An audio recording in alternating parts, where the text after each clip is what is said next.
మా అందరి అభిరుచులకి ఏకైక ఎంపిక మానేపల్లి జ్యువెలర్స్. తరతరాలుగా తరగని స్వర్ణ బంధాలు మన మానేపల్లి జ్యువెలర్స్.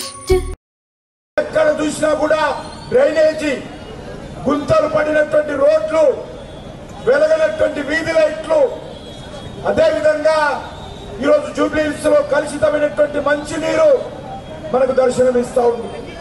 గత సంవత్సరం పాటుగా మన హైదరాబాద్ నగరంలో వీధి లైట్లు వెలుగుతున్నటువంటి పరిస్థితి లేదు.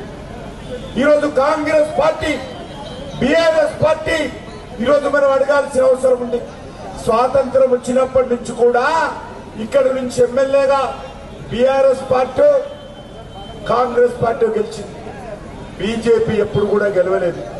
అందుకే ఈరోజు నేను కాంగ్రెస్ పార్టీని అడుగుతా ఉన్నాను, బీఆర్ఎస్ పార్టీని అడుగుతా ఉన్నాను, మీరు జూబ్లీహిల్స్ అభివృద్ధి కోసం ఏం చేశారు?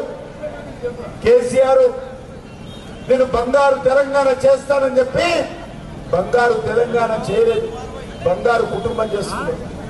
ఈరోజు రేవంత్ రెడ్డి, కాంగ్రెస్ పార్టీ కూడా ఎన్నికలకు ముందు అనేక రకాల హామీలు ఇచ్చారు, కానీ ఏ ఒక్క హామీ అమలు చేయలేదు. మహిళలకు 2500 రూపాయలు ఇస్తాన్నారు. నేను కాంగ్రెస్ పార్టీని అడుగుతా ఉన్నా, జూబ్లీహిల్స్ మహిళలను ఓటు అడిగే ముందు మీరు 2500 ఇవ్వకుండా ఓటు అడిగేటువంటి నైతిక హక్కు కాంగ్రెస్ పార్టీకి లేదు. జూబ్లీహిల్స్ లో ఏ ఒక్క ఆడబిడ్డకు తులం బంగారం ఇవ్వలేదు, పెళ్ళైతే 1,00,000 రూపాయలు ఇవ్వలేదు. మరి ఏ రకంగా ఈరోజు కాంగ్రెస్ పార్టీ ఓటు అడుగుతుందో మనం ప్రశ్నించాల్సిన అవసరం.